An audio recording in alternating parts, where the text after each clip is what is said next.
ES Audio. Every startup has an origin story. Vishal Marria's is pretty dramatic. It began when he was just 9 years old and was attacked by 4 men who held a knife to his neck in a raid on his father's cash and carry store. I was cleaning Dad's car outside of the cash and carry, and that's when the criminals came in. Unfortunately, I was locked out of the cash and carry, and then my parents realised that Vish is not in there and he's outside. That traumatic moment sparked an interest in crime that took him into data analytics and eventually the founding of Quantexa, a tech firm that's been used by major banks and international police to find the bad guys, rooting out fraud, money laundering, and more. He's built a company recently valued at $1.8 billion in just 7 years. The day I knew this is going to work was the day I went into production with HSBC Bank. I was up against some of the largest tech companies on the planet. We were probably, as a whole company, were probably about 40 to 50 people. But the bit I said this is now going to work is when we found out who we were up against who couldn't do it. I'm David Marsden from the Evening Standard. This is a really wide-ranging conversation about technology, the advance of AI, the protection and use of data. And there's a few lessons on how to build a unicorn if that's what you're interested in. But when we meet at Quantexa's HQ in London, just after they'd just signed a more than $100 million funding round, I want to know how it all began. I think I've always been quite interested when it comes down to looking at patterns of behaviour. Even from, a young boy working in my dad's cash and carry, I used to look at patterns of behaviour a lot. If that's customers coming in and what they would purchase to, when actually crime happened against us at the cash and carry. So when I was about 9 years old, I was held up by 4 guys with a knife to my neck. So I think looking at patterns of behaviour and understanding how people operate was quite an interesting thing. And growing up, going to school and then working after school at a very young age, I think seeing things and seeing things that were happening was something that I saw a lot. So that took a turn I wasn't expecting it. I mean, that kind of experience must have been deeply traumatic for a 9-year-old. Is that kind of where, I'm going to dedicate, if that's not overstating anything, I'm going to dedicate my life to working in crime? Working against crime, I should probably say. Not working with the crime. Yeah, absolutely, David. Yeah, no. I think any type of event like that could be traumatic, especially at a young age. But for me, I think it made me even stronger to, be successful in my career. But more importantly, to dedicate what I do in my career to a purpose. And my purpose is to create a much better world than I came into. And if I can help by creating smart technology and work with great clients in, better understanding customer behavior to identify aspects of financial crime, then that's fantastic. Is that why you set up this company? Because you were originally working with, I think it was EY. Correct, yeah. I started Quantexa because I saw an absolute need. I saw a problem with organizations trying to make better decisions in identifying, is this customer a good customer or a high-risk customer? So you're absolutely right, Dave. So before starting Quantexa, I was at EY. I was an executive director at EY. I was based here in the UK, and I had a fantastic time at EY. I really enjoyed the work, the exposure, the people. And it was whilst I was at EY where I was seconded to some major financial institutions, some very large financial institutions who were under regulatory scrutiny, trying to understand financial crime. And what I saw firsthand was that people were trying to identify good customer versus bad customer by manually stitching data together. So if you imagine a bank, they will have customer data about you, they will have product data about you, they have transactions and payments. And so if you look at some of the larger banks, they will have 60, 70 million customers worldwide. They will have transactions, they could be moving, $3 trillion a day, right? So you're looking at a high volume of data. Now, in all of that data, there's going to be high risk. How do you identify high risk when you're moving $3 trillion a day? It's hard. I was about to say, I actually don't know. It's hard. So what you need to do, you need to create a capability where you can scale because scale is a key one, because you're looking at large scale of data. But being able to find those needles in the haystack. And so my approach was, if I can stitch that data up front, internal and external to the organization, and then apply the best of machine learning and AI on top of that stitched view of data, you will be more effective. So with a brave hand on my heart and with a very, very deep conversation with my wife, we didn't have kids then, so it was just the two of us. I resigned from the firm, worked my 6 months notice and started Quantexa with that mission, to stitch data, to unify data, then apply machine learning to empower people to make better trusted decisions. What I'm interested in with what you've been saying there is why take the entrepreneurial route? Why couldn't you have done this inside a big company like EY, where the clients are already there, the funding's already there, you don't have to bet the house? I don't know if you did or not. But, Not too far away from betting the house, but I did really massively tap into all of my savings. No, look, I think the answer is quite simple on that one. So if you look at EY or any consulting firm, right? Great firms, great access. They're a consulting business. They're a people business. You know, they have experts, they have SMEs, they have professionals who solve particular problems, but they're solving the problem by people. I'm building technology. I'm building capability. So, you know, it's two different types of organizations trying to work together. So it never would have been successful at EY or any firm, because you're looking at two operating models that are trying to come together. And, you know, you would always have that bum fight to say, am I going to keep this great resource? Are we going to deploy he or she on a project with a major client? Now, obviously, I want to keep that person. I might not get revenue today on that person. Mm-hmm. But in 2 years' time, I'm going to do a large IP deal with a particular client. So you're looking at two models. And unless you've got the right leadership around it, that can be quite conflicting on day-to-day management. So I had to leave. And I didn't even think about it, to be fair, David, to do it at EY. This was something, fresh piece of paper, no baggage of tech or ideas, fresh piece of paper. It was us as a founding team with a set of clients to solve their problem and to build that IP. And that's what I did. So creating that IP, and obviously you're working a lot in technology, a lot in software, a lot in AI. Was there a moment when you thought this works? Okay, we can do this. I think there was many moments where it was like, oh gosh, will this work? But we'll park that. The day I knew this is going to work was the day I went into production with HSBC Bank. So we were in a big bid process with HSBC. They were evaluating a number of technology vendors. Quantexa was one of them. Mind you, at that time, we were probably, as a whole company, were probably about 40 to 50 people. And I had bankrolled that company pretty much myself. Now, when HSBC was running this RFP, request for proposal process, they had to do a proof of concept. So that proof of concept was, we're going to take a number of vendors, deploy their technology on their data, run it through the technology through that data to basically test, will this work in their environment? Now, as you can imagine, HSBC works in 50 plus markets. They are, you know, one of the largest financial institutions on the planet. So if you can make it work for HSBC, you could probably make it work for any type of institution. Yeah. So the day when HSBC tested the platform on all of their data, so this would have been about 50 billion records of data, 50 with a B, billion records, and we were able to unify the data, build the graph, apply machine learning on top of that data, and HSBC turned around and said, it all works on our customer data. At that point, I knew we were onto something quite amazing.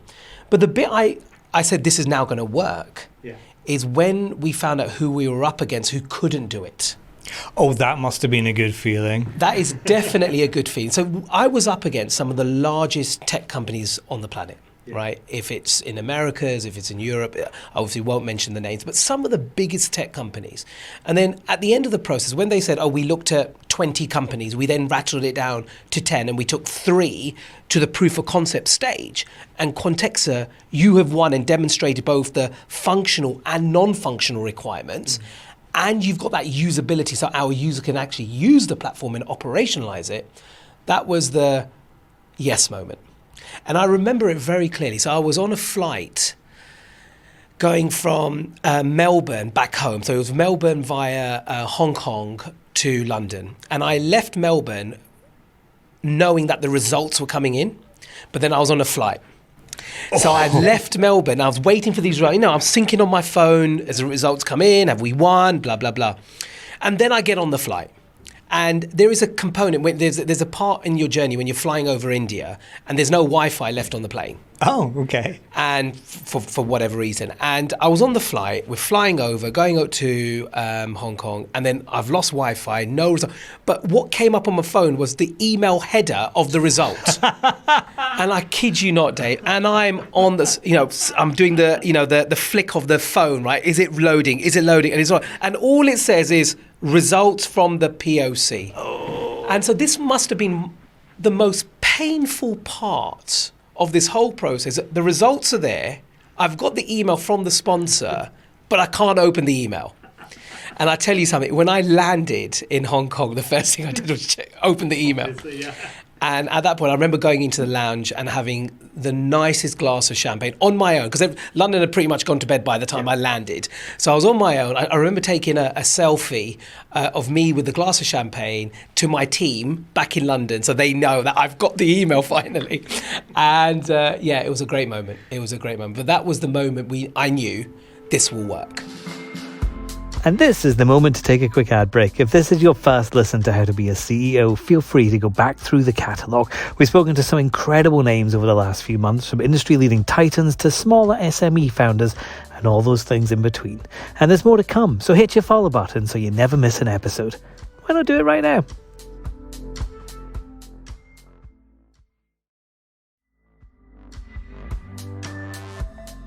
But just getting yourself into them, I mean, how does a company that's just been started, has no track record, get into the office of HSBC in the first place? How do you do that? So I've been looking at data analytics, machine learning before it became cool, right? So I've been looking at data analytics since about 2004, 2005. My degree was in computer science. I got a first class degree in ComSci. My master's was in information security. And so working with data and going into tech was something I've been doing for a very long time. When I graduated, I joined a company called Dedica, which got acquired by BAE Systems, British Aerospace Systems.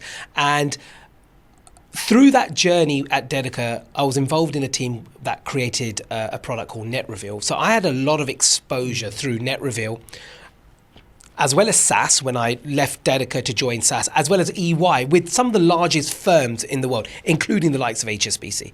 So across that 10, 15-year journey, I had built a pretty outstanding relationship with a set of stakeholders in multiple organizations. And there was a mutual trust. Because I had worked with them in some of their hardest days, and they had been incredibly generous to me over my career with their wisdom to support my growth as an individual. But it's not just me.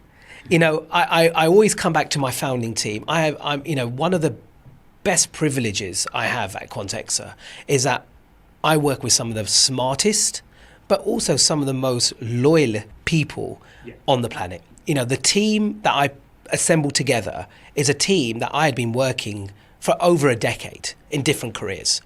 And some of those people worked for me. Some of those people, I'd worked for them. And so, when I became the CEO and founder of Quantexa, a lot of the people that actually started joining Quantexa was my old boss, my old boss's boss, my old boss's boss's boss. And so there was that great loyalty between me and the team. They obviously had their network and trust within the market. So opening a door like an HSBC and many others, there was a trust there that these guys know what they're doing. Yeah. These guys have done it, they've seen it, they have done it, and they are building something which is the next generation. So I think that was hugely, and I always come back to one thing, people buy from people. Yes. Always. Yes. People work with people. And never lose the element of the person. And I think that people trust, we as a founding team, and then the next level, we're up to 50 people in the first year, right, of Quantexa, or just under 50 people in the first year. They had trust with people. Mm-hmm. So that absolutely helped. But nothing takes away from building great tech, right? So I could have the best people and we might have the best trust, but if the tech sucks, no one's buying it. Yeah. So because we had built great tech and we continually test ourselves around building great tech, obviously helps a lot. How fast, though, is that tech changing? Is what you pitched 5 years ago the same as what you're pitching right now? No, look, I think it's definitely evolved. Yeah. It's not been a wholesale change. The hypothesis that I came up with in 2015 into 16 still is true today. Yeah. Connect data, you make better decisions, period. So we've evolved in different decision making. So before it was all about catching the bad guy. But my platform today is helping organizations find the good people you want to do more business with, people you want to increase wallet share with. So that's, again, identifying the relationships, connecting the data, but flipping the lens. Yeah, that's an evolution not just of the tech, but of how it's being used. Operationalization. Yeah. How do you operationalize the tech? And again, when I came up with the hypothesis, it wasn't just about the bad guy. It was the whole journey of that life cycle. You know, we've also evolved the tech to come away from financial services. We're used by the public sector. We have, there's a recent article of our deployment in the Cabinet Office, which came out in January. So, the UK government's also using Quantexa. We also work with large telco providers. So the likes of Vodafone uses Quantexa around building that customer 360 within their enterprise. So we've absolutely evolved the tech. We've also evolved the use cases, and we've also evolved the sectors or the industries we deploy that tech. Yeah. But the heart of it is still unifying data in an open architecture to unify that data. How safe is that data? How safe are people giving too much data out? So first and foremost, Quantexa doesn't own any data. So we're a technology provider. We have the tech, we have the IP. Second thing, we don't take our clients' data. We take the platform to the data. So I never own HSBC's data. Anything I do with that data in the platform is still owned by HSBC.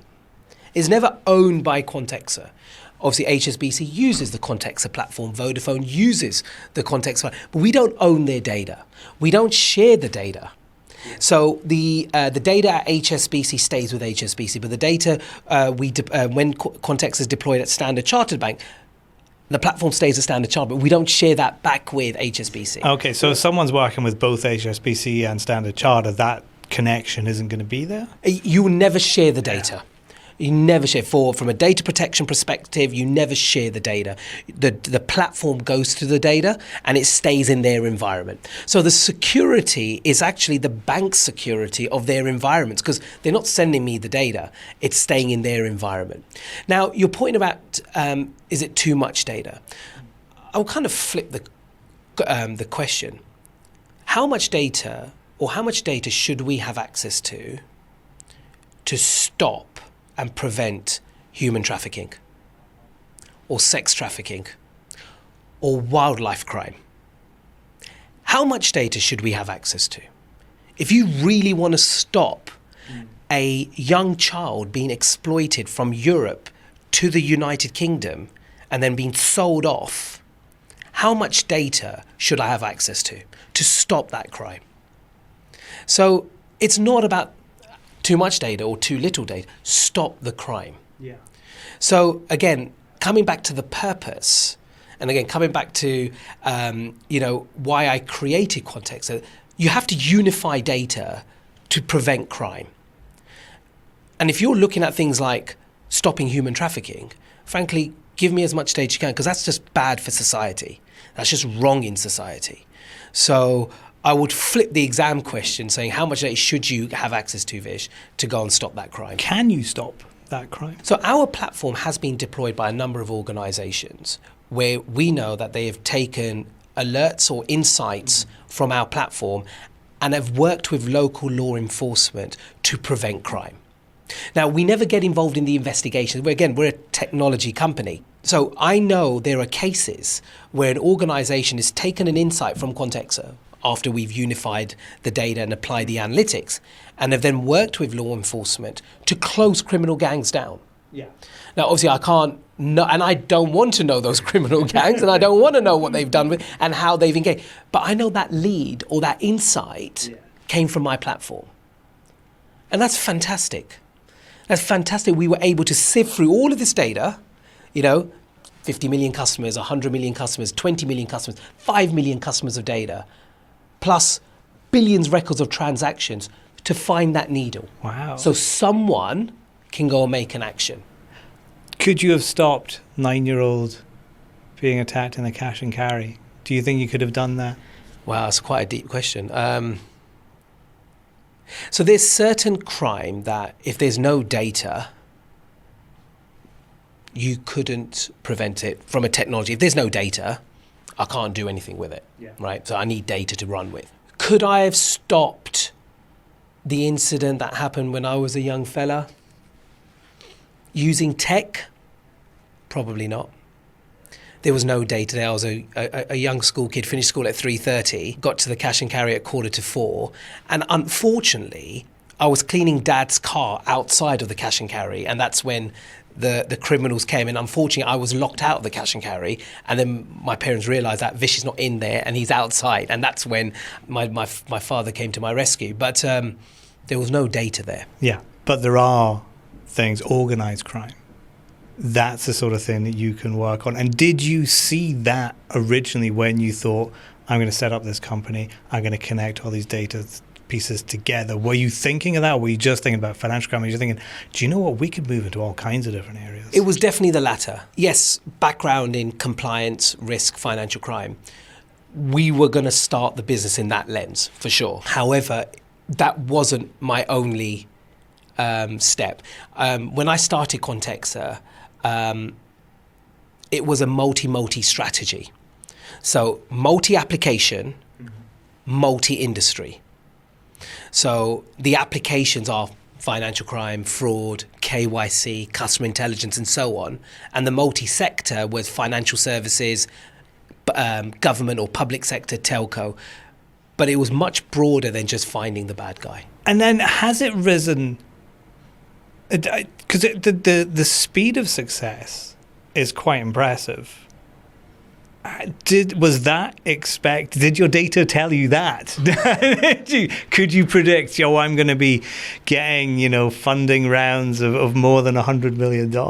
Yeah, look, I mean, if you said to me in 2016, Vish, you're going to start up Quantexa, and in 7 years' time, you're going to have over 12,000 users on the platform. You're going to be over 600 people, hitting 100 million in revenue.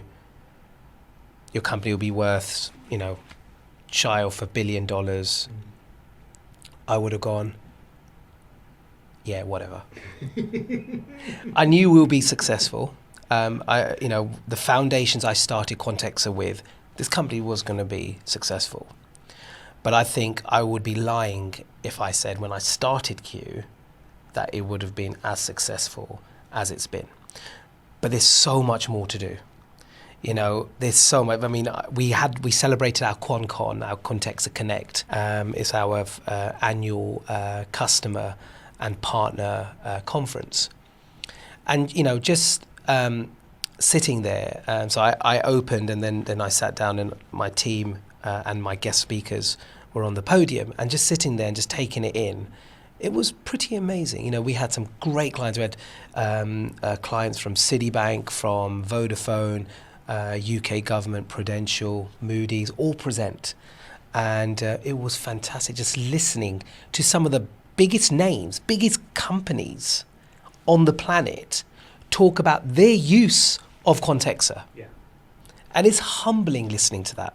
But when I finished and that the presentation finished and I closed off the session, it was almost like, okay, what's the next one now? What? Literally, the first thing I said to my CMO, how are we going to make next year better than this year? And it was like Matt Hooper, who's my chief marketing officer, and a fantastic guy and sits on my leadership team. He went, all right, Vish, can we just celebrate tonight? And then we'll talk about 2024. That was Vishal Marria, founder and CEO of Quantexa. For more interviews, news and analysis, go to standard.co.uk/business or pick up the Evening Standard newspaper. How to Be a CEO is back next Monday. We'd love to see you then.